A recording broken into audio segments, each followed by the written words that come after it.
Buenas noches a todas y a todos. Bienvenido a la Escuela Germán Roja Niño en su sesión número 23 del cuarto año de la escuela. Hoy nos acompaña el compañero Antonio Morales con el tema ¿Cómo ven los medios de comunicación alternativos al gobierno del cambio? Compañero Antonio, tiene usted la palabra. Bueno, un placer de estar con ustedes, compañeros. Al otro día me invitaron, pero desafortunadamente no pude, pero esta vez sí, pues lo logramos, ¿no?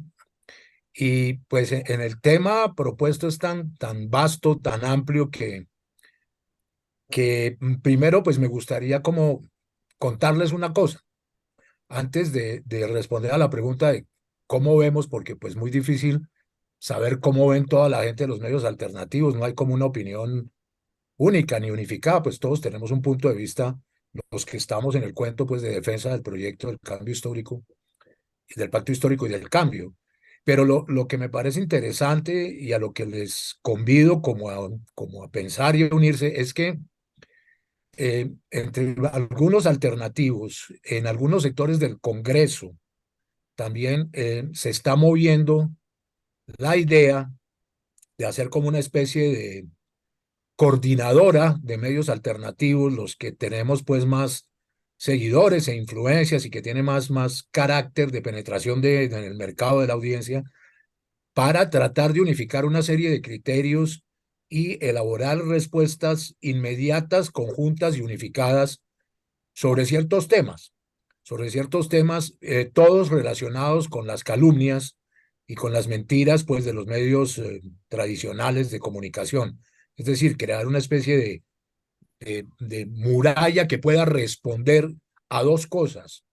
Una, a la desinformación, es decir, a las manipulaciones, a las mentiras, a los entrampamientos y a los montajes. Y otra, ponernos también un poco de acuerdo en un mínimo de visualización de los avances y logros del gobierno del progresismo, que también son pues invisibilizados y están ocultos fundamentalmente por la prensa.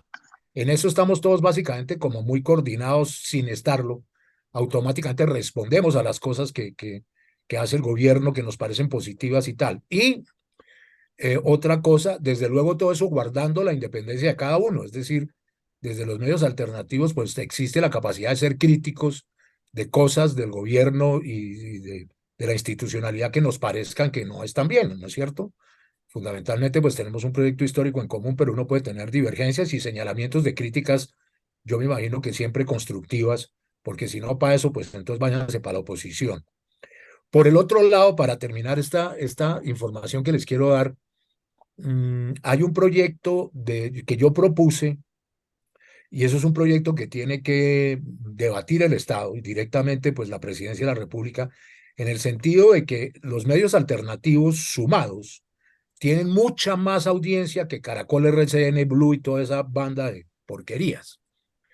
De tal manera que merecerían tener una parte de la pauta publicitaria del Estado colombiano, es decir, de todas las agencias del Estado, los ministerios, Ecopetrol, las empresas, en fin, todo la registraduría que gasta un montón de plata en publicidad y tal.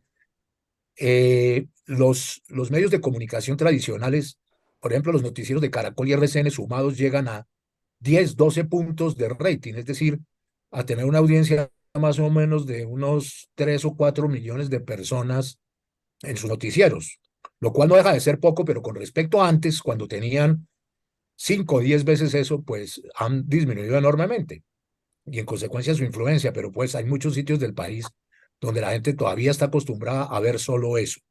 De tal manera que lo que vamos a pedir de una manera cordial es que el gobierno entienda que unos medios que tienen más capacidad de tener audiencia y que no son sus enemigos, deberían tener una parte, no es que le quiten a los tradicionales, porque entonces van a después a decir que eso es una dictadura, una parte de esa pauta publicitaria para podernos financiar, porque nosotros vivimos pues fundamentalmente con las uñas. Y la tercera y última cosa que les quería contar para que ustedes estén informados sobre este tipo de cosas, es que a través de una senadora del Pacto Histórico se va a presentar muy pronto un debate sobre la propiedad y el manejo de las frecuencias electroacústico-magnéticas, radiales y electrónicas, que están en un 99% adjudicadas a 20 años a los canales de televisión y a las grandes cadenas de radio. Es decir, por lo menos dar una mirada crítica sobre eso, quiénes son, sabemos, ¿no? Quiénes son los dueños, qué porcentaje de monopolio tienen y cómo a través de unos contratos sucios, espurios y ilegítimos les dieron unas concesiones hasta 20 años a los canales privados y amarrando todo el espectro electromagnético. Es decir, que solamente en Internet, aquí donde estamos, hay libertades y hay espacios, pero todas las ondas electromagnéticas en materia de cable, televisión y radio, FM sobre todo, están adjudicadas. Lo grave de eso es que no son de ellos. Caracol, RCN, Blue, etcétera, no son propietarios de las redes, de las redes electromagnéticas del país. Eso pertenece ni siquiera al gobierno, al Estado y a la nación colombiana. Y fueron entregadas y privatizadas, como ustedes lo saben. Y por lo menos lo que queremos es, a través de eso, señalar cómo unas personas que se benefician de unos contratos del Estado, en este momento de una manera bellaca, agresiva, ilegítima e inmunda, como ustedes lo han visto, se atreven a adelantar una campaña de difamación y de calumnia contra el gobierno, a invisibilizar sus proyectos y a atacar directamente a la figura del presidente Gustavo Petro. Es decir, estamos un poco en una actitud de mezclar lo legal, a ver qué sale de ese debate y a través de eso pedirle al Estado que fortalezca los medios alternativos. Ya Petro hizo una reunión con con los medios alternativos, pero eso no salió nada, compañeros. Es decir, fue una saludo a la bandera, ya fueron, nos inscribimos y de aquí hace 2 meses no ha pasado nada. De tal manera que lo que toca hacer es como tener un poco más presión y sobre todo lograr una cierta unidad entre esos medios. Estoy hablando de, pues no sé, gente que ustedes conocen, Beto Coral, Wally, Lalis, toda gente pues cercana para tener una opinión junta y todo. Claro que dentro de esa gente hay mucho que tira para su lado. Es decir, ese viejo canibalismo de la izquierda no deja de estar presente también en los medios alternativos, pero estamos haciendo la tarea de tratar de lograr una mínima unidad temática para contraatacar, para contrarrestar la contrainformación y para visibilizar procesos y proyectos del gobierno.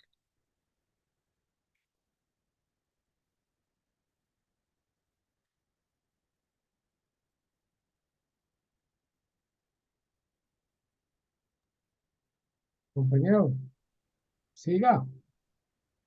No, pues Una, en ese sentido, bueno, eso por un lado, en cuanto porque me parecía interesante que ustedes estén al tanto de esa situación, porque estamos peleando pues por la sobrevivencia y por la capacidad de influir más.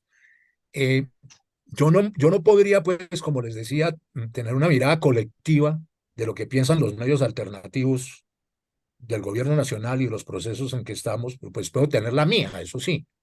Yo tengo mi punto de vista que parte fundamentalmente de una defensa racional y muchas veces emocional también por razones de nuestra historia en común, de la defensa como sea del proyecto del cambio y la defensa pues de los intereses populares. Evidentemente hay una serie de cosas en las cuales pues soy crítico, por lo menos tengo observaciones, cosas que pueden tener salida, otras que no. Para mí, por ejemplo, desde un principio, entendiendo la necesidad de que en el Congreso hubiera una alianza y una participación de sectores tradicionales y de derecha y de centro unidos al pacto, pues siempre me pareció un riesgo el berraco, ¿no es cierto? Y era todavía, pero necesario en el Congreso. Yo entiendo que ahí tocaba jugárselas como fuera a conseguir pues los votos para pasar las reformas que están algunas en dificultades. Pero lo otro, que era una consecuencia de eso, porque ahí los procesos pues de esas clientelas permitió que entraran al gobierno unas personas que han sido formadas en la derecha, que han sido formadas en el clientelismo, que han sido formadas en el dolo, necesariamente, ¿no es cierto? Como Benedetti. La misma chica, Laura Sarabia, pues no tiene ninguna fragilidad, no tiene ninguna solidez ética, fue formada por los militares en la Universidad Militar, y todas son personas que tenían pues más que el propósito, como lo podemos tener nosotros, de una visión histórica del cambio y de una transformación del país, tenían propósitos de carácter personal, de trepar. Benedetti quería ser ministro del Interior y se emberracó porque Petro solamente le dio la embajada en Venezuela. Y la chica Sarabia pues cometió el error, dentro de su inmoralidad, de aprovecharse de instrumentos del Estado como un polígrafo para utilizarlo para ver si la señora la había robado o no. Es decir, lo que quiero decir de una manera general es que esas personas que entraban a ser parte del gobierno, pues no eran del corazón ni de la razón del gobierno y eran simplemente, pues, personas prestadas del clientelismo y de la política tradicional que estuvieron ahí. Y por el otro lado, otros que venían también de esos sectores en la primera crisis ministerial, como Cecilia López, como el mismo ministro del Interior, Prada, Cecilia López amperista y Prada santista, pues que eran una necesidad y un sapo que nos tragamos y que terminó pues en una crisis cuando empezaron desde adentro a bombardear con declaraciones indebidas y a ponerse en contradicción con las determinaciones del gobierno, del presidente Petro. Entonces, eso también fue una cosa criticable. De ahí que piensa uno, hubiera sido mejor que Petro desde el principio se rodeara como lo está haciendo ahora prácticamente de una manera general de gente cercana, de gente afín, de gente de los procesos históricos, de gente de izquierda preparada y tal, o tocaba haberse jugado esa baza de nombrar gentes del clientelismo y del tradicionalismo para tratar de conseguir los votos en el Congreso. Yo pienso que esa, de alguna manera, es un círculo vicioso. Había que intentar eso, y pues no funcionó. Entonces, lo que yo pienso con respecto a lo que puede estar pasando ahora es que estamos en un escenario doble. Por un lado, en el Congreso, olvidémonos pues del gobierno, es decir, se está reconfirmando los ministerios, hay una nueva estructuración, el Ministerio de la Igualdad va a funcionar, es decir, por ese lado yo no veo que haya problemas. No hay problemas por el lado, esto tiene que ser claro, no hay problemas por el lado ni siquiera de los empresarios. No quieren darle un golpe a Petro, los militares tampoco, los Estados Unidos tampoco.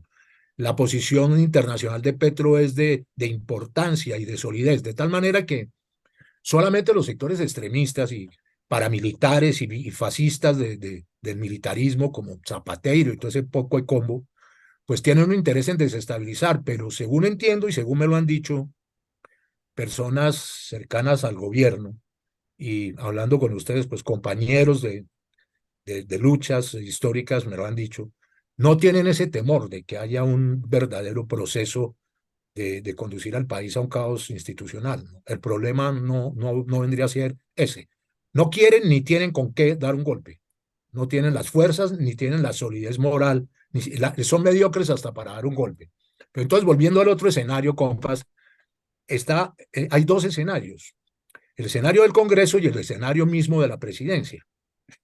En el escenario del Congreso, como ustedes muchos lo habrán visto, pues hay una situación ambigua, alguna delicada, en el sentido de que las dos reformas fundamentales presentadas, bueno, son varias, pero bueno, la de la salud y la reforma laboral, pues han sido atacadas, vilipendiadas y agredidas con todo el peso de la oposición y de la prensa, hasta hacer manifestaciones chimbas en las cuales convencen a la gente para marchar contra ellos mismos, como lo hemos visto.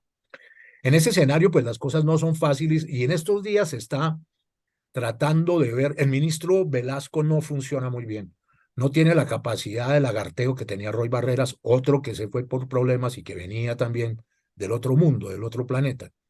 Entonces no se puede contar con una habilidad de Velasco de lograr votos por ahí en Operación Avispa, de liberales, de conservadores, de la U, o los de Cambio Radical, no, esos puros fachos. Entonces no es muy claro eso. Sin embargo, el gobierno está en una nueva tónica, otra vez de conciliación, al mismo tiempo que Gustavo, pues, enderezó las cargas y se puso firme, se ha pasado de chévere en ciertas cosas, sobre todo con la prensa. Lo de las reformas, pues, no están muertas. La laboral no está muerta y la de la salud tampoco. Pero hay que volverlas a presentar, sobre todo la laboral. La discusión va a ser fregada y va a tocar, como en tantas otras cosas, soltar un poco la rienda y tratar de conciliar, perder un poco, pero ganar, pues, como el propósito fundamental del cambio, pues ganar escalones en esto. Yo no creo que se vaya a lograr unas reformas totales y ambiciosas como las que se han presentado, porque es que la presión es mucha, ¿no es cierto? Sobre todo cuando en dos cosas tan importantes como la salud y la libertad, se le está tocando de frente el bolsillo a la oligarquía y a la burguesía porque pues saben que son cosas que les van a causar un detrimento en sus exagerados negocios de robo en la salud y de maltrato y de mal pago a los trabajadores colombianos. Las otras no les importa tanto. La pensional yo creo que la pasan, porque eso es plata, no es de ellos, es del Estado, es de todos. En cambio, la de la salud sí van a perder la CPS y en la laboral, pues claro, les va a tocar pagar horas extras y todo eso y tal. Entonces, y vienen otras reformas también, lo de la reforma a la policía, que eso se puede, no, o sea, no creo que haya problemas, algunas van a pasar. Las jodidas son las que tocan el bolsillo de la oligarquía. Pero por el otro lado, compas, hay otro escenario. Y es que lo primero que sí logró aprobar Petro en el Congreso fueron dos cosas. Pues les recuerdo simplemente. El presupuesto nacional, muy importante, que tiene ahora una adición de 16 billones de pesos, y sobre todo el Plan Nacional de Desarrollo. En el Plan Nacional de Desarrollo, que es como la hoja de ruta, el itinerario del gobierno durante 4 años, que fue aprobado, están todos los valores, pues en billete, hablemos en plata. Está toda la plata para adelantar las reformas sociales. Reformas que no solamente dependen de que el Congreso diga sí o no a la salud y a la laboral, sino reformas implementadas directamente por el Ejecutivo a través de decretos. Por ejemplo, lo de ir a La Guajira y declarar la emergencia, pagar, poner dineros para la gente en la disponibilidad de la gente en precariedad, es decir, una cantidad de cosas del proyecto del Plan Nacional de Desarrollo que mal que bien se van a cumplir. Es decir, tenemos 3 años más todavía para desarrollar y profundizar eso. Y se cuenta, afortunadamente, en el primer año con una aprobación y una adición del presupuesto nacional. Lo que les quiero decir es que toda la plata está. Y ustedes saben que sin billete, pues difícil que el gobierno pueda hacer cosas, ¿no es cierto? De tal manera que estamos en una especie de balanza en la cual el problema de las reformas baja la intención del cambio, pero el beneficio del Plan Nacional de Desarrollo la equilibra. Es decir, no se va a frustrar el gobierno porque en el Congreso la oligarquía niegue las reformas. Y algo de las reformas se va a lograr también. Es decir, hay muchos más escenarios en un gobierno que le permiten inclusive gobernar por decreto. Es decir, ya montarla durísimo y ponerse verdaderamente en un trabajo de combate durísimo, de decirles, pues si ustedes no quieren, pues lo voy por decreto. Van a decir que es un dictador, van a decir que eso es totalitarismo, que eso es castrochavismo, en fin. Pero eso es lo que hay que medir hasta dónde se puede ir para no causar problemas. Por el otro lado, volviendo al tema inicial, a mí me parece que si hay algo en el cual hay que criticar al gobierno de Petro es lo que a nosotros nos compete, que es el tema de la información. Digo que nos compete a todos, porque somos víctimas de la desinformación, tanto los periodistas como la gente que ve en esos medios, o como los alternativos, o como nosotros aquí en este grupo. A todos nos implica esa vaina. Entonces, ese problema de la información, de no haber sabido, de no haber entendido lo que se venía y jugar ajedrez antes de tiempo, o sea, con tiempo más bien, sí es grave, porque vamos a cumplir casi un gobierno el año del gobierno de Gustavo, y evidentemente esa batalla está, si no perdida, está muy dura. Ahí viene pues el cuento de los alternativos. Sí, nosotros le hacemos contrapeso al horror de la prensa basura, como la hemos llamado, pero las respuestas del gobierno a nivel institucional no creo que hayan sido las adecuadas. Ahorita acaba de salir el asesor de comunicaciones de Petro, un muchacho desconocido, de quien no se sabe qué ideas tiene, que parece que salió porque Petro finalmente se mamó y le respondió a la prensa, no amenazándola, pero sí poniéndola en su sitio. O sea, en una campaña de fuerza contra esa presión tan grande. Y este dijo que ese no era el camino. Pues yo no siento que ese sea necesariamente tampoco el único camino, pero sí no puede uno pasar de chévere y seguir dejando que el país vea que el presidente se deja manipular como un títere por la prensa sin responder a las mentiras. O sea, ¿cómo no responder a Polo Polo cuando Polo Polo dice a través de la prensa y de Semana que a Petro hay que no solamente defenestrarlo, como dijo el otro, sino que a Petro hay que tumbarlo o hay que desaparecerlo? Es decir, unas cosas ya de una violencia física extrema. El presidente de la República tiene derecho a responder a esas vainas y a las injurias y a las calumnias. De tal manera que esa es una tendencia que se está dando que a mí me parece correcta. O sea, no se puede quedar callado Petro y aceptar lo que le están diciendo sin pelear y sin refutar. Y por el otro lado, hay que elaborar una estrategia poco tarde, porque llevamos un año en esa vaina. Una estrategia de comunicación. ¿Y qué pienso yo, compas, en ese sentido? Que para elaborar una estrategia no hay que decir, es que hacemos esto y esto con los medios, con las redes, con la información, con RTBC y la televisión del Estado. No, eso son herramientas. Eso son tácticas, no son estrategias. Para hacer una estrategia habría que pensar con gente que sabe, no con pelados de 30 años ajenos a la causa y ajenos a los procesos en los cuales venimos nosotros durante tantos años, procesos políticos y procesos informativos. Petro se ha rodeado de una gente incapaz y de una gente que no le hace sombra, porque a Gustavo no le gusta que le hagan sombra, eso lo sabemos todos. Entonces, lo que siento ahí es que para crear esa estrategia tiene que haber un grupo de gente que piense. Es decir, que piense al nivel como piensa Petro el medio ambiente, como piensa Petro las reformas y la modernidad, ¿no es cierto? Es una reflexión profunda sobre la comunicación y ahí sí decir, mire, que no va a ser muy larga, podría ser muy corta. Decir, mire, nos pillamos esto y ahora sí la estrategia. Pero es que no se pueden generar estrategias sin saber para dónde se va. Y creo que en comunicaciones ni se sabe para dónde se va, ni se quiere saber para dónde ir. No hay una definición en ese sentido, por eso la cosa es errática. Evidentemente, Gustavo pues está en su Twitter, donde responde de una manera muy adecuada, informativa y intelectual e interesante sobre las cosas, pero esa vaina no es suficiente. La disposición del enemigo es tan grande en materia de cuerpos de tropa de agresión mediática, Petro, que están disponiendo divisiones enteras de pesos pesados con artillería y misiles y todos, como Semana, RCN, Caracol, Blue, Pulso, Infobae, la misma silla vacía, en Internet, en las cadenas abiertas. Es decir, es una movilización masiva que yo no había visto ni en la campaña. Para pensar la estrategia hay que saber que las fuerzas que nos mandaron encima son las mayores que ha tenido el progresismo y Petro encima, y que no se puede declinar, dejarles el terreno y el perímetro para ellos asegurado y tranquilos, ¿no es cierto? Para poder avanzar. Y avanzan por todos lados. Nos tienen copados los flancos. La retaguardia estratégica no la veo muy claramente en el sentido de la comunicación, hablando un poco en términos de la guerra. No hay una retaguardia estratégica, no se sabe uno de dónde partir y de dónde volver para contraatacar. Y en eso, pues Petro tiene, ya hablando de herramientas, de armas mediáticas, pues no tiene nada distinto a los medios, no tiene nada distinto a sí mismo. Los pocos medios del Estado que se están tratando de organizar en torno a RTBC, allá está Noria, ahí está Holman tratando de hacer cosas y eso es importantísimo y fundamental. La radio que se ha hecho y en fin esas cosas, y los alternativos. Dentro de eso, los alternativos le aportamos en contrainformación y en comunicación el 90% a Petro. El Estado no aporta más del 10% con sus redes y sus cosas. El Internet mismo de Gustavo.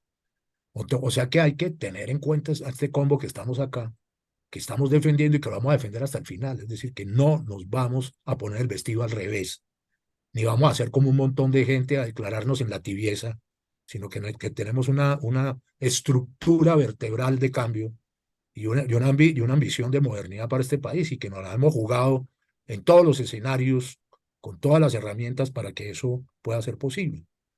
No nos vamos a dejar y seguiremos, ¿no?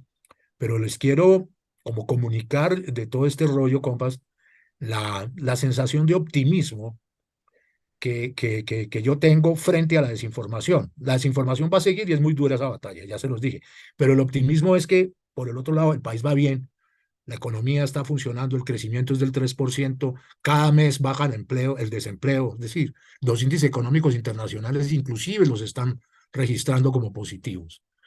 Y no solamente eso, sino no hay un temor real de un golpe de Estado. Van a joder y van a tratar de hacerlo, sí, pero eso me da la impresión que está controlado. Y hay un espíritu positivo y de positivismo dentro del gobierno en el sentido de que si no se va por el lado de las reformas, por otro lado se va a salir y el Plan Nacional de Desarrollo pues lo va a permitir. Eso es como una síntesis de montones de cosas que están pasando, ¿no, Mauricio? No te oigo, Usted tiene la voz Micrófono. cantante, compañero, siga. pero pues sería chévere como que Ahí se trata de hacer una cosa general sobre pues, el ambiente político y informativo y tal, pero sería chévere como oírlos, que me hicieran Ah, preguntas, que bueno, me hicieran compañero, preguntas para que me ya vayan tenemos, conduciendo. ya tenemos la primera pregunta. Raquel, y sigue Enrique de Bucaramanga. Vale. Raquel, Sí, buenas noches. Buenas noches, don Antonio. Mi pregunta es la siguiente. Usted nos hace un balance bastante eh, certero sobre las comunicaciones en el gobierno de Petro, Sí. pero no nos podemos quedar como en ese balance porque resulta que ya se va a cumplir un año y esto no puede seguir así. Hay un problema gravísimo la gente que maneja las comunicaciones de nuestro presidente. Y quiero remitir una situación personal, muy personal. Qué pena, pues yo creo que a nadie le interesan las cosas personales de nadie. Yo trabajo en televisión, en ficción, soy script de televisión y yo he tenido dentro de mi trabajo persecución por mis tendencias políticas, por mis pensamientos políticos, porque pues para nadie es un secreto mis lineamientos políticos. Yo trabajé muy duro en la campaña de Gustavo y la gente que me rodea lo supo. Y he recibido bastantes agresiones. Me han quitado 3 trabajos y una compañera de mi trabajo me dice, si tú sigues en las redes sociales apoyando a Petro y si sigues en tus estados de WhatsApp apoyando a Petro, no te van a dar trabajo.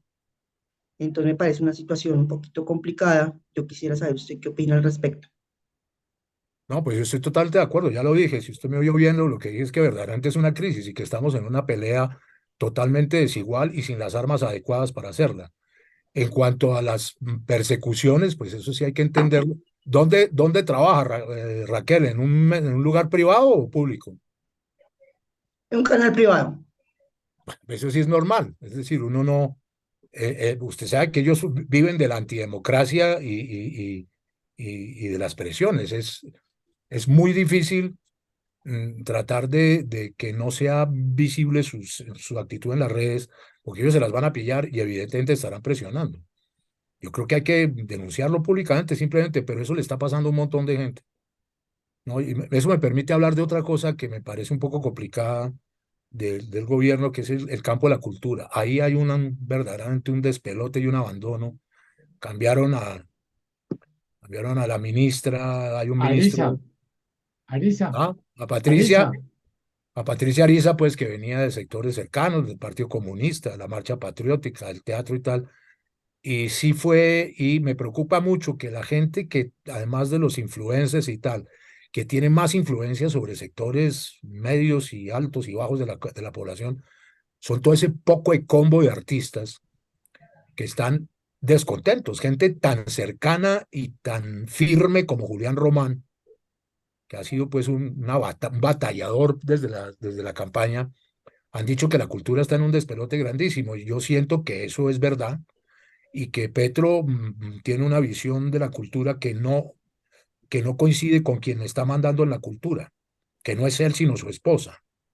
Entonces, el Ministerio de la Cultura está en manos de un señor que se llama Zorro, que solamente cree que la cultura son conciertos y obras de teatro, ni siquiera porque le quitó la plata a los teatreros, y que no tiene un sentido antropológico de la cultura, que la cultura es todo y que la cultura no es solamente el espectáculo. Y me parece que ahí hay un problema de carácter ideológico y no es tan superficial, sino profundo, en el sentido de entender que dentro del progresismo y dentro de la modernidad, la izquierda moderna, la cultura es un fenómeno general, antropológico, y no solamente son conciertos. Eso es una cosa vieja, operática y propia de la oligarquía. Y la verdad, yo no entiendo cómo Petro, siendo un hombre de una sensibilidad grandísima por tantas cosas y por las manifestaciones de la cultura popular, no ha tomado una decisión de poner un ministro ahí bien después de que se fue Patricia, por inconvenientes ligados al temperamento de Patricia, pues que no funcionaba bien en eso ya. Fundamentalmente ella quería solamente apoyar el teatro y eso también era como grave. Pero sí me parece muy complicado que en una cosa tan visible y tan convocadora de gentes con poder mediático como los artistas y todo ese combo chévere que estuvo con nosotros, se sientan y lo están diciendo, estamos abandonados. No, el Ministerio de la Cultura no resuelve nada y es porque tiene una concepción de la cultura reaccionaria. Yo lo digo muy claramente aquí entre nosotros. No me voy a poner a pelear públicamente, pero me parece que la concepción en todo es progresista y reformista y revolucionaria dentro de la democracia, pero en la cultura es puramente reaccionaria. Es la visión de la cultura de hace 40 años de la ópera de Colombia. Enrique de Bucaramanga, tiene la palabra. Gracias, compañero Antonio, con las buenas noches. Un Buenas, abrazo y mano. un agradecimiento de verdad por esa ilustración tan profunda que nos ha dado. No, pues por Yo quisiera como opinar al respecto, totalmente de acuerdo en el tema en que la lucha, la confrontación que se está dando, que nos ha cogido de pronto sin experiencia, pero ahí nos vamos armando en contrarrestar esas porquerías que hacen ellos, pues estamos ahí organizándonos, estamos tratando de contrarrestar, pero qué bueno sería, eso es normal, ese escenario es normal porque ellos no van a entregar el poder así porque las urnas lo dijeron, entonces ellos, tan buena gente que son, entonces aceptan, no, eso lo sabemos. Pero sí algo que a mí me gustaría, yo siempre lo he venido fustigando en las marchas de apoyo, las del 14 de febrero, el 1 de mayo, la que viene ahorita el 20 de julio, me gustaría tanto ver a los senadores y senadoras representantes, a ellos que están ahí en las ciudades, aparte de Bogotá, en las ciudades, en las capitales donde hayan las marchas, ellos convocando, se supone que son los líderes, se supone que deben de convocar. Qué bien que los viéramos acá y no solamente ahí pues al lado del presidente para la foto, pues qué bacano para ellos estar en la foto, pero los queremos en las regiones, dirigiendo, convocando, organizando. Nos toca a nosotros y no vemos a ninguno de ellos. Cuando yo pienso que en orden jerárquico, por darle algún nombre, ellos debieran de estar al frente de la pelea. Tendríamos que contrarrestar más severamente a tipejos como Polo Polo, con sus groserías, con sus banalidades, y preocupante lo de algunos compañeros, senadores, representantes de la Cámara, sin dar nombres, que han venido flaqueando, que los hemos visto tibios, que no se sabe si están allá o están acá.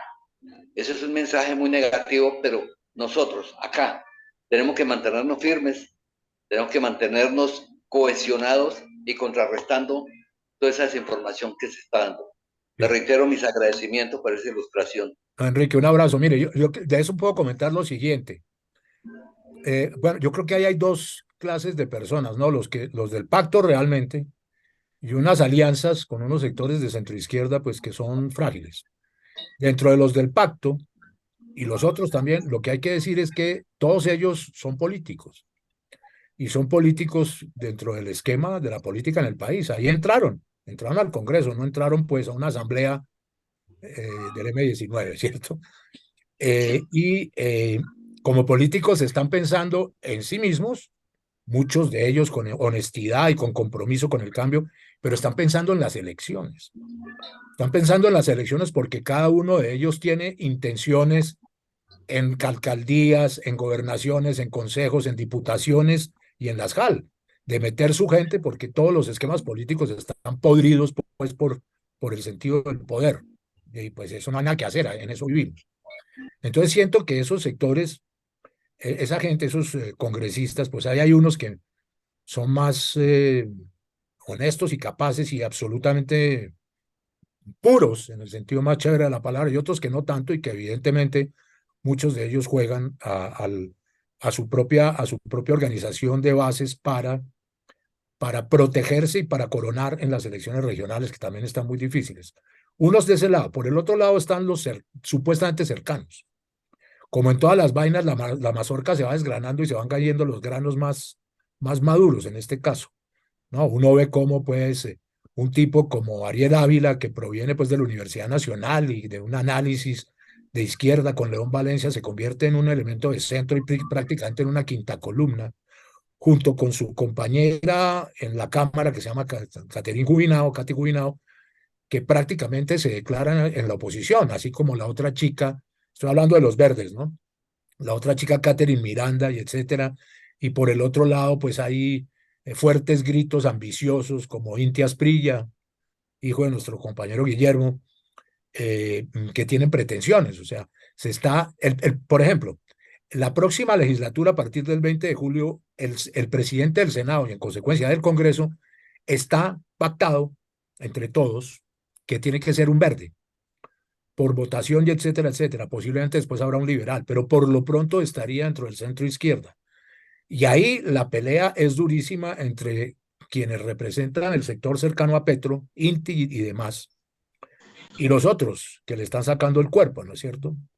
Que quieren tener otras posibilidades. E Inti además entra en una etapa de beligerancia tan grande que uno no lo ve manejando el Congreso. El Congreso, esa vaina es como manejar un burdel, tal cual. Hay que tener en cuenta los sentimientos de todas esas putas. Perdónenme la claridad de las palabras.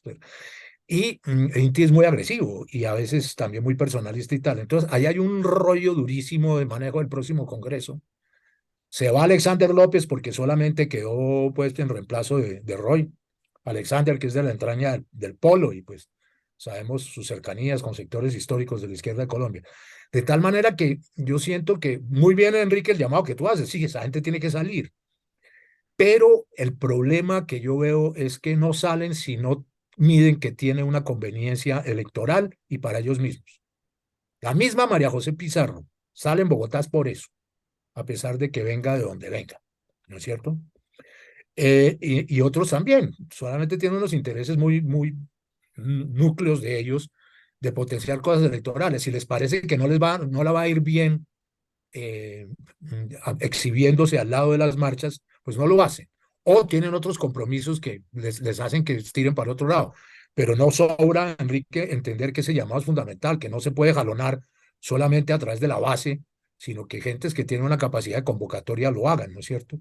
En ese sentido, en los medios, pues lo hacemos permanentemente, sin distingos de nada. O sea, no estamos pensando si nos si nos va a salir un alcalde aquí o allá, nos importa un carajo esa vaina, porque pues actuamos independiente y libremente, pero sí es notorio una cierta fragilidad y yo empiezo a tener el temor de que en las elecciones regionales no solamente no se gane más, sino que se pierda. Sin embargo, hay cosas que pueden cambiar la torta, ¿no es cierto? Les cuento que, por ejemplo, ese tipo de cosas, todas son mediáticas y todas son político-mediáticas. Ahorita, en los próximos días, termina de entregar las pruebas de la participación de los grandes hitos de la política colombiana en el paramilitarismo Salvatore Mancuso. Pruebas que son secretas, no son revelables públicamente, hacen parte de la reserva del sumario y que serán entregadas a la JEP. La JEP se va a tomar unos 2 meses, digamos, para analizar esas pruebas y dentro de 2 meses, o sea, septiembre, como un mes antes de las elecciones, imagínense el escenario electoral, Mancuso lo más seguro es que lo acepten en la JEP y que empiece a hablar y que empiecen a revelarse gradualmente las pruebas que incriminan a las grandes cabezas y de pronto a la gran cabeza. Entonces, imagínense ustedes en un escenario preelectoral de un mes y medio antes, que salga la bomba que compruebe aquel canto que se generalizó por cientos de miles de personas durante el movimiento y el paro que gritaba Uribe, Paraco, hijo de puta, stop. Que se compruebe eso y que tenga ya una incidencia judicial y que Uribe no solamente esté en entredicho por falsificación, por compra y falsificación de testigos, sino por una cosa mucho más grave. Eso puede tener una incidencia de tal manera que quienes le apuntan a la decadencia del pacto y a la pérdida de su influencia, pues también tendrán que estar sujetos a que las corrientes van para un lado y para el otro. Hoy o ayer supimos, y lo hace semana para tratar de equilibrar la vaina, que el señor Oscar Iván Zuluaga había unas grabaciones en las cuales acepta haber recibido 1.600 millones, ¿qué? Sí, 1.600 millones de dólares, o sea, 8.000 millones de pesos en su campaña. Ese man está hundido y con él, evidentemente su jefe, Uribe, que pues algo va a decir que él no tenía la culpa, que ya dijo que no, él no sabía nada de esa vaina, y muy probablemente Santos. Entonces, así como hemos recibido golpes mediáticos fuertes y mentirosos, como el asunto de los 3.000 millones de pesos de Petro en una maleta, ¿quién se va a creer esa vaina?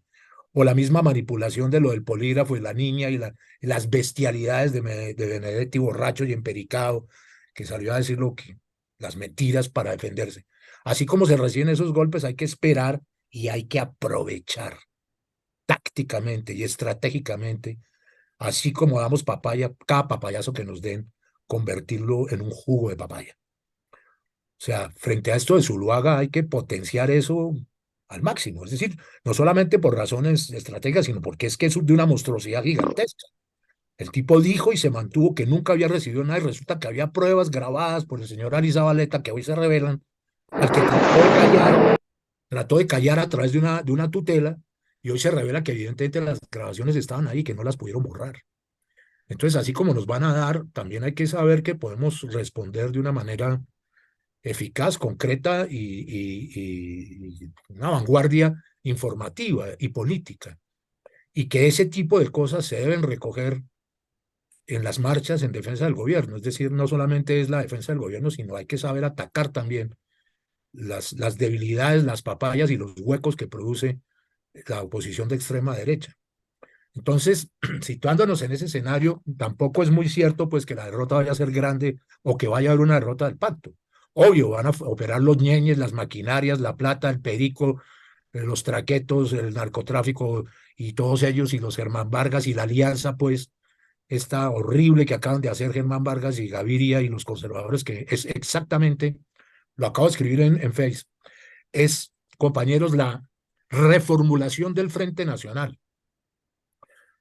Si algo se opuso y fue el origen también del surgimiento y el desarrollo del M-19, fue un combate directo político-militar, en este caso, contra el Frente Nacional.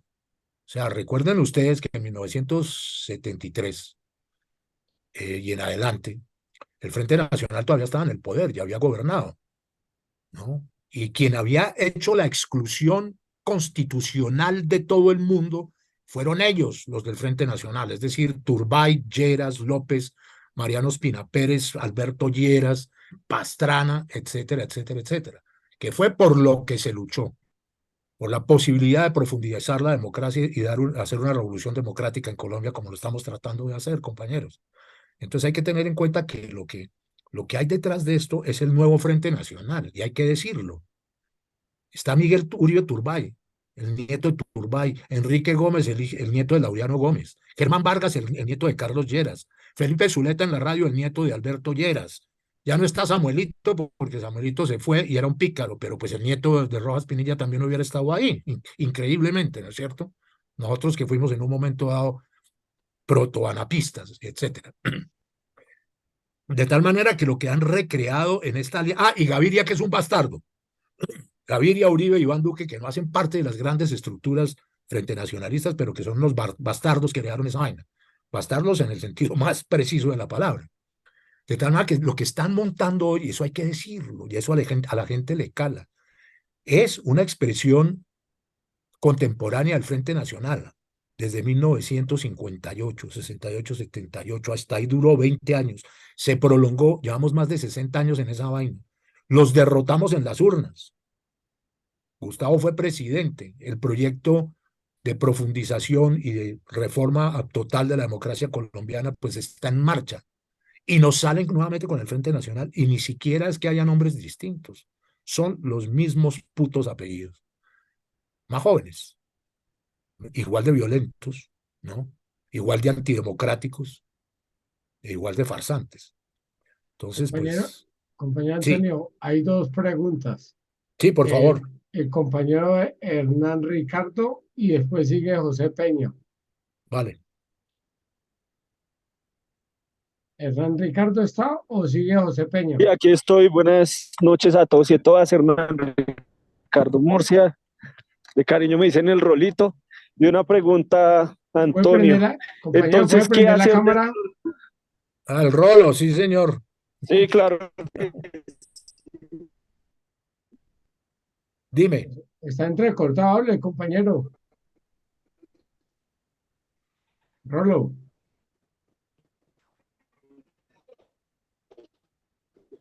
Por aquí estoy, ¿cómo están? Mucho gusto. Tengo unos lugares en que estamos desde el movimiento, desde alguna gente que está en la institución para fortalecer todo el proceso comunicativo y contrainformativo y que se masifique, porque entendemos que el problema que tenemos ahorita es que los medios tradicionales de comunicación pues nos están ganando un poco la pelea, ¿no? Entonces, ¿cuál es la estrategia que se podría proponer, por lo menos desde los compañeros que han estado más cercanos a los medios de información y los periodistas como para atacar un poco ese cerco que se ha... Sí. A ver, yo venía hablando de eso, Rolo, y me parece que las estrategias son varias. Lo que decía, hay que pensar para tener una estrategia, porque lo demás son herramientas. Pero, por ejemplo, en términos de nosotros, de la opinión, de los que hacemos opinión, de los que no, de los que la reciben, una de yo creo que es más eso que otra cosa.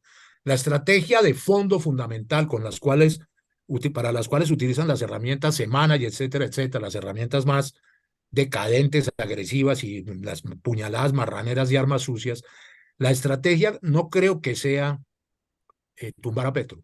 Eso saben que no lo pueden hacer y que se les devuelve. Si aquí tumban a Petro el 9 de abril fue una payasada. Eso lo sabemos. La estrategia es el problema de siempre, el problema de la gobernabilidad, por un lado, y en la gobernabilidad el problema de la agenda del gobierno. La agenda es el día a día, la semana, el mes a mes de lo que hace el gobierno, no las citas que tiene ni a dónde va. La agenda del gobierno, lo que quiere imponer democráticamente a través del ejercicio de la democracia para cambiar el país. La estrategia de ellos es tratar de romper, como lo hicieron en la alcaldía, lo trataron de hacer porque finalmente no pudieron, romperle la agenda a Petro e imponerle una agenda. Es decir, que Petro no pueda realizar sus proyectos porque necesita estar a la defensiva siempre y mantenerlo a la defensiva. En cierto sentido, Gustavo lo hace bien cuando o se hace el pendejo o desprecia olímpicamente eso porque sabe que le está manejando la agenda, ¿no es cierto? Entonces hay que hacer desde los medios y desde el boca a boca entre la gente, entender que lo importante es la agenda del gobierno y no la agenda de semana. O sea, que lo importante es, por decir una cosa simbólica que no tiene valor, pues, político, el regreso de las máscaras COVID desde Alemania y entregárselos a los indígenas es más importante que la mentira de los 3.000 millones de pesos en la maleta. Es decir, es voltearles la agenda. Ahí es donde viene la reflexión en la estrategia. Hay que voltearles la agenda. Que la agenda sea la agenda presidencial, pero si tú ves en todos los medios lo que hacen y titulan y lo montan así y lo van a seguir haciendo, es la contraagenda.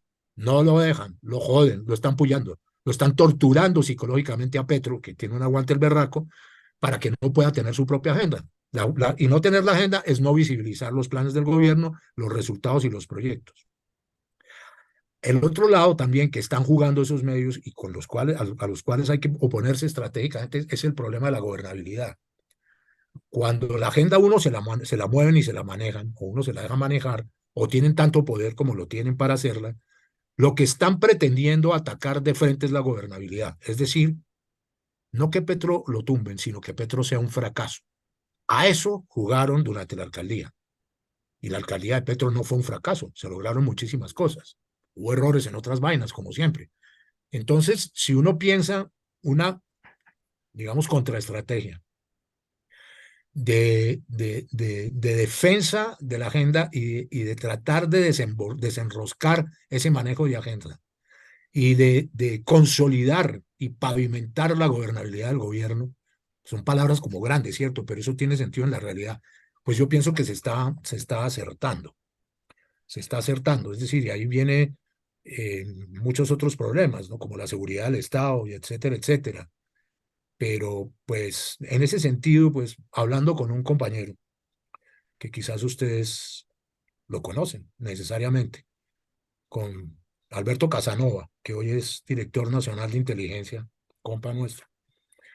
Después de una conversación con él tuve la sensación de que había una certeza dentro del gobierno de una estabilidad, de no responder con culillo, ni con miedo, ni con temores, ni con nerviosismo a ese manejo de la agenda y a ese manejo de la gobernabilidad, sino seguir con serenidad.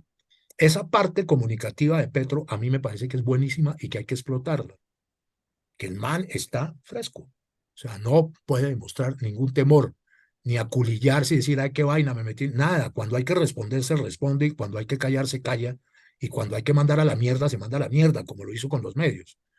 Entonces, que yo creo que basados en el sentimiento de que no hay ningún riesgo de estabilidad institucional, eso yo lo creo, y en que tiene que haber una lectura de las narrativas adversas para crear nuevas narrativas, pues ahí vamos, cierto, lo que decían ustedes, es un poco tarde, se perdió un año en esa vaina, ¿no? O sea, mientras se medían las fuerzas de cómo se venían ellos, ya se habían venido, ya estaban encima, ya estaban copando el perímetro, ¿cierto? Entonces, eh, no sé, yo tengo una sensación de optimismo, ¿no? Y que, más aún que desde el punto de vista del sentimiento popular, con las chimbadas esas de encuestas que son básicamente manipuladas muchas. Claro que ha bajado, como todos bajan, pero no en los niveles que ellos dicen, eso está manipulado. Inbamer solo entrevista a gente derecha en un 70%, entonces, ¿qué resultado va a salir? Pero aún con ese tipo de cosas, yo tengo la certeza de que dentro de un año o más, cuando se empiecen a ver cosas fundamentales que ya se ven, ya se asoman, del Plan Nacional de Desarrollo y de las reformas, el eje del apoyo popular va a variar un poco. No quiero decir que Petro vuelva a estar en 60, 70%, no, todos los gobiernos se desgastan, pero sí que se mantenga en donde está, y además es que Petro tiene una base, y que somos nosotros, es decir, hay un 40% de la población. Hay otros que van y vienen, ¿no? En la tibieza, pero hay un 40% de la población que es absolutamente fiel a este proyecto y que tiene unas capacidades de movilización y unas capacidades intelectuales importantes. Es decir, no se trata de masas tontas, sino de masas educadas, conscientes y armoniosas con el cambio. Entonces, también hay que tener en cuenta que esa parte es importantísima. Las movilizaciones siguen teniendo sentido. Así salgan los fachos comprados a las calles. No sé si vieron mi programa del Café Picante. La semana pasada, hace 8 días, publicamos un video de una pelada que trabaja con nosotros que se llama La Piquiña. Salió a la Plaza de Bolívar y empezó a entrevistar gente y la gente le decía, no, es que a mí me da vergüenza decir qué estoy haciendo acá, con pancartas. Y ella insistía, entonces le dije, no, es que entiéndanos, estamos trabajando. Hágame el favor. O sea, comprados, pagados por ir a las manifestaciones, pero bueno, esa es otra historia. Los Eh, oigo. Antonio, sigue el compañero José Peña, pero antes de que tome la palabra José Peña, de los hijos de Abril, quiero que prendan la cámara un momentico, por favor.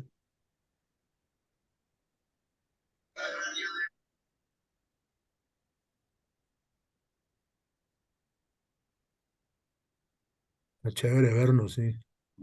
Sí, un ratico para verlos.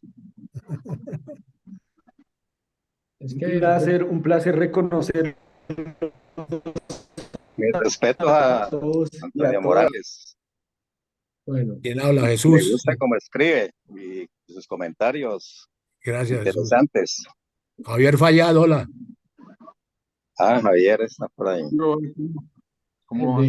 el decano, Ajá. Juliana desde Chocó, Miriam de Cali, Diana de Bogotá, nuestra hija de Abril, Zuli Ajá, sí. de Todos Bucaramanga. muy todos juveniles, adolescentes. Pues, No, todavía, nosotros ya estamos todavía no bien. nos dejan ir a Chiquiteca, ¿cierto, mis niños? No, no, Patricia chiquitica Pinilla, no. La Bueno, piquiña. Jerez. ¿qué le iba a decir? Entonces, Enrique por ahí le escribí un mensajito, ¿ya lo leyó? José Peña tiene la palabra, ¿Al WhatsApp? no al chat. Ah, es que no estoy viendo el chat. ¿Dónde está? No, no, Enrique Rincón. Ah, aquí está el chat, sí. Es que no lo había visto, qué pena. Antonio, no, Enrique. Dele, José.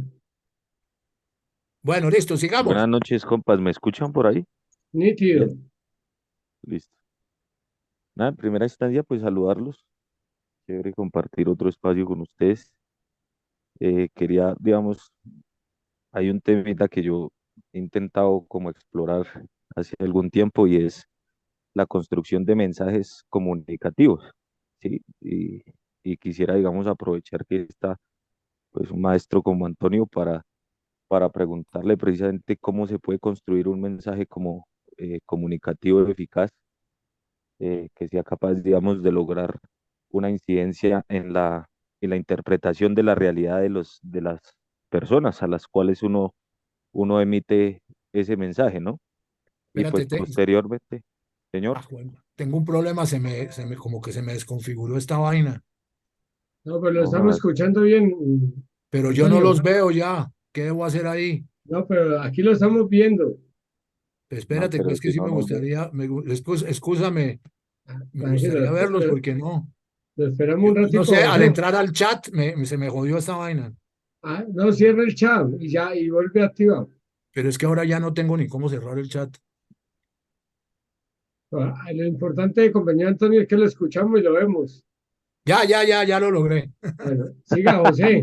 José, Todos, entonces, todos de la era digital, ¿cómo no vamos a poder, hombre? sí, Si el sobre. teléfono de nosotros eran unas cositas amarillas, ¿sí se acuerdan las cabinas y hacer pila con moneda de 2 pesos? José, Claro, vuelven a decir, hermano, que no alcancé a pillar por estaba preocupado por esta vaina. Dime.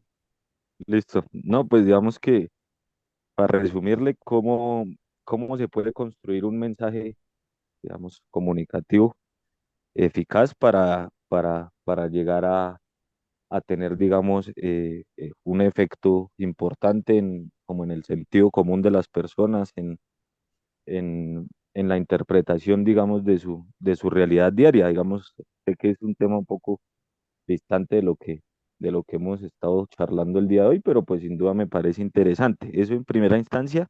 Y en segunda, pues una propuesta como un poco atrevida también por mi parte, pero pues teniendo en cuenta como la crisis que su merced nota y los demás compas, Sí. pues sería chévere realizar unos talleres de educación comunicativa para las personas que estén interesadas en construir, porque siento que hay, digamos, mucha deficiencia en cuanto a lo técnico, a los manejos y a la construcción de mensajes y personas con interés de desarrollar, digamos, plataformas regionales, municipales, pero que no tienen, digamos, las herramientas. Y sería muy chévere que, pues, personas como su merced y otros maestros de este tema puedan desplazarse a las regiones como la mía en Cundinamarca y juntamos un combo y hacemos un taller con las personas interesadas para fortalecer la educación comunicativa. De una, José, o sea, mientras estén los recursos para poder hacer eso, pues yo, de acuerdo con los tiempos, siempre es que me cuesta trabajo hacer el programa de tiempo, pero pues listo, firme con esa vaina. En cuanto a lo del Antonio, mensaje, Antonio, una emoción ahí, una interrupción. sí, Eh, José, ¿y por qué no nos pensamos hacernos un espacio de esa formación de crear esa comunicación que le llegue a la gente y en la escuela, por esta plataforma, creamos un taller? por ejemplo, Sí, sí, sería pues podría ser, otra herramienta no es sino que interesante. me cuenten. Eso, Bueno, lo y del lo mensaje, organizamos y se nos vuelve más posible para que todas las regiones donde estamos nosotros, de diferentes, porque estamos de 9 departamentos y qué bueno hacer una tarea como esta, de hacer ese taller o diplomado, como quieran llamarlo, y que a partir de que termine ese diplomado, ese taller, seamos los impulsores de la comunicación del gobierno del cambio. bueno, vamos a lo del mensaje. O sea, todo eso es un poco, José, pues es como, no especulación, sino como imaginación, como votar corriente, simplemente, ¿cierto? Porque pues nada está escrito porque es que no hay una estrategia. Vuelvo al mismo tema que estaba mencionando hace poco. Yo creo que mm, buena parte de la derrota de la oligarquía y de la victoria de Petro en relación con los movimientos populares del año anterior y tal, del paro y de las movilizaciones del 2019 que quedaron paradas por la pandemia, etcétera, etcétera. Buena parte de eso tuvo un mensaje, y un mensaje que nació de las realidades, pero que también nació de la creación y de la interpretación popular de esas realidades, ¿no es cierto? Y voy a tratar de proponer y como de amarrar la cosa. Y el mensaje era clarísimo y reunía toda la capacidad de confrontación contra un régimen y un statu quo podrido. Y el mensaje decía: Uribe, Paraco, hijueputa, stop. Esa vaina, hermanos, cogió un vuelo, ustedes lo vieron, desde las jornadas de abril, en todas partes, y había multitudes mamando gallo, con el sentido del humor colombiano, pero con una capacidad crítica y de frentear grandísima, cantando esa vaina en todas partes. O sea, había más gente cantando Uribe, Paraco y Jueputa que venceremos, como lo vimos en las universidades de Cali, Medellín y Bogotá. ¿No es cierto? Entonces, ¿qué siento yo? Que el mensaje no fue impuesto. O sea, nadie se inventó ese mensaje. La gente lo interpretó. Y hubo esa gente del salsachoc, que ya es la parte creativa del asunto, que convirtieron esa vaina en una cosa bailable, absolutamente deliciosa, y en un acto de humor, que es una de las maneras más cercanas de llegarle a los colombianos, mamando gallo. La gente entendió la mamadera de gallo y entendió ese mensaje y supo que evidentemente ese señor era un paraco. Así no hubiera pruebas, sino que popularmente se contagió el ambiente que decía: no votemos ni por él ni por sus paracos. Entonces no hay que votar por Fico ni hay que votar por Rodolfo, hay que votar por Petro. Era la lectura al revés. Entonces yo lo que siento es que, y eso sería un trabajo bellísimo de colectivos, claro, de combos, pues, de gente que sabe y gente que no sabe, de tratar de descifrar el mensaje de esta época.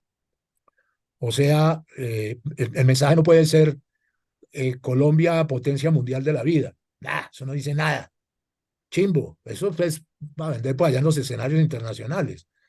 Y ese es el mensaje del gobierno, ¿no es cierto? Que es un poco frágil. Pues, a mí me parece chimbo, pero bueno, doctores tienen. Hay que dejar que surja el mensaje o encontrarlo. ¿Cuál es el mensaje de nuestros días frente a la posverdad, frente a la oposición, a la mentira, a la calumnia y a las amenazas golpistas, por ejemplo? Esas tres vainas.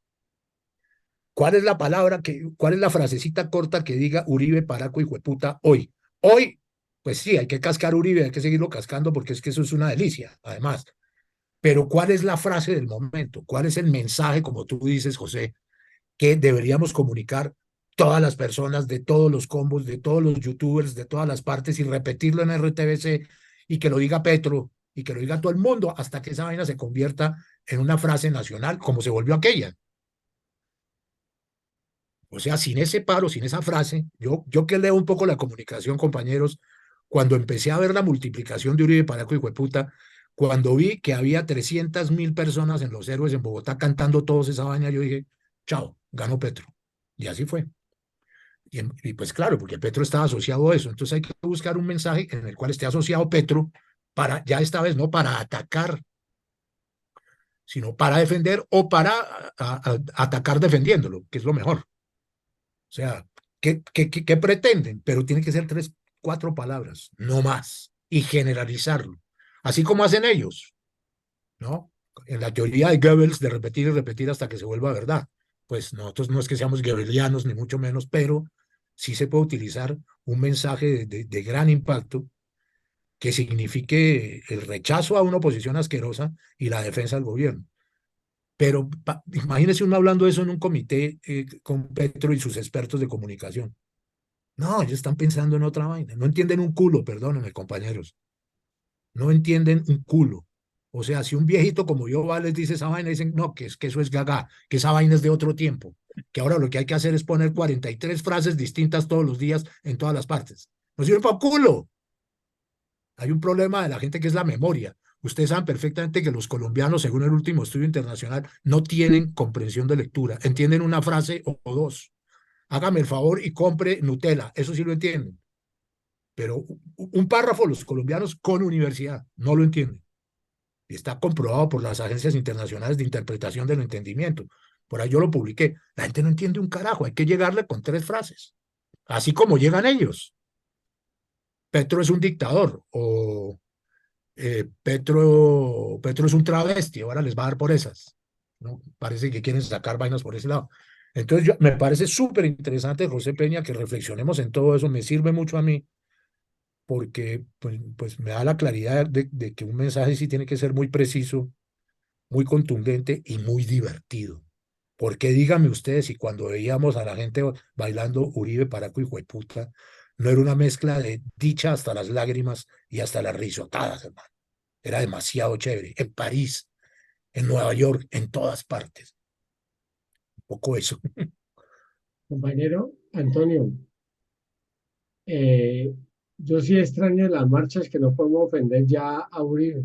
Ahora solo salimos a defender a Petro. Yo, la verdad, no sé si me hago entender. Ya no Sí. podemos gritar.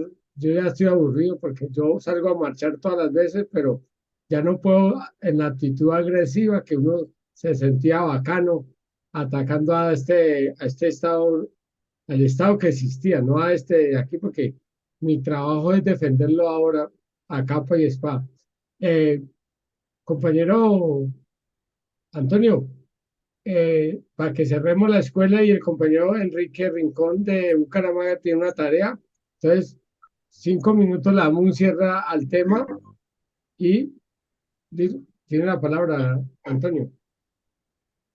¿Tengo la palabra yo? Sí, No, de lo que tú dices, es que también es que nos pesa mucho a todos y a los que estamos mayorcitos acá, claro, que un poco de sardinos que me da mucho placer verlos por ahí. Nos pesa mucho haber estado siempre en la oposición. O sea, estuvimos desde el grito hasta Laca. Entonces, huepucha, eso es un peso muy berraco sobre uno, siempre en la oposición. A mí como periodista también, pues siempre jodiendo, sobre todo desde hace un tiempo para acá que me radicalicé todavía más que en los tiempos del noticiero nuestro de AMPM que yo dirigía. Nos cuesta mucho trabajo salir de la oposición. Pero entonces habría que preguntarse, como tú dices, ¿será que es necesario salir completamente? Se puede defender al gobierno de Petro, pero también se puede dar patadas de burro por todos lados, ¿no es cierto? ¿Qué es lo que hacemos en los medios? Si ustedes lo ven, todos los youtubers cercanos y la gente chévere, etcétera, lo que hace sí es defender a Petro, pero fundamentalmente dar patadas, pero también hay que defender. Sobre todo hay que visibilizar lo que se hace, man. Las cosas que se hacen, y ya se están haciendo cosas producto no de reformas, sino de actos administrativos del Estado que son interesantes. Pero sí, pues es complicado quitarse esa carga de tantos años de oposición y, y no tener, y no, pues cae uno en la tentación de putearlos. ¿Qué le vamos a hacer? Jorge, ¿iba a hablar? Enrique. Sí, compañero Antonio, pues me asignó la tarea, eh, Mauricio, de cerrar esta noche este evento, esta escuela. Hermano, y no puedo cerrar sin hacer un reconocimiento muy especial y si los compañeros colocamos el audio todos, un aplauso inmenso a usted porque nos ha dado unas luces, nos ha movido el alma, nos ha, con su atrevimiento, con su berraquera, hermano, nos ha contagiado de lucha. Muchas gracias, un aplauso inmenso. prenden la cámara, compañeros, las cámaras. No, uy, qué emoción verlos y oírlos y estar con ustedes. Qué bacanería, o sea, y me sirve mucho porque usted sabe que cuando uno habla, el que más aprende es uno mismo, de cosas que no tiene claras y hablando con ustedes se me aclaran y las retengo y las utilizo. Les recomiendo el café picante de mañana. Está dedicado a un grupo como este, igualito, de Zoom, Eh, que se llama Los Laureanos. Compañeros, compañeros y compañeros, quiero darle ese reconocimiento que le damos siempre aquí a los invitados, ese aplauso que con sinceridad, con buen aprecio. También yo quiero que prendan la cámara porque nos falta un aplauso. por favor, prendan la cámara todos, todas y todos, A ver, ¿quién llega? todos y todas, por favor. Eva, ¿qué hubo? Hola a todos, buenas noches. Es Y que venga, primero no, como lo estoy haciendo por el teléfono, no encontraba dónde se me escondió la cámara y no la había podido abrir. Ay, la tecnología. venga, compañeros, ¿por qué pido el segundo aplauso para el compañero Antonio, Ay, me va a dar pena. Antonio Morales? Porque cuando la escuela Germán Rojas Niño planteó hacer presencia en Bogotá el 7 de agosto, donde fue el inicio del M19, la Quinta de Bolívar, La quinta, sí. el compañero Antonio nos acompañó con su trabajo, que es Telesur, y nos hizo visible a los hombres y mujeres del M19 que estábamos allá. Entonces, este aplauso es bien merecido, por favor, De agradecimiento. de agradecimiento. Es una- Pues, Un aplauso con imagínense, abrazo. muchísimas gracias. Pues imagínense, ese día que sí, yo estaba transmitiendo en directo, estaba transmitiendo para Telesur y evidentemente el único sitio donde me parecía que podríamos estar tranquilos sin el despelote de la Plaza Bolívar, pues era en la quinta. Y convoqué a otra gente, otros compañeros del M que llegaron por ahí, ustedes los vieron, viejos amigos, que ustedes conocen, pues más cercanos a mí que quizás algunos de ustedes que nos hemos visto por ahí porque los reconozco, pero no me acuerdo dónde. Pero les veo las caras y son las caras pues de la esperanza de este país. Y fue muy chévere ese día estar ahí, estar en la calle y tal, y con gente que quiero mucho pues de toda la vida, con quienes hicimos cosas. Les mando un enorme abrazo, compas. Cuando quieran estoy con ustedes. Cualquier vaina ahí me encuentran en las redes y pa'lante.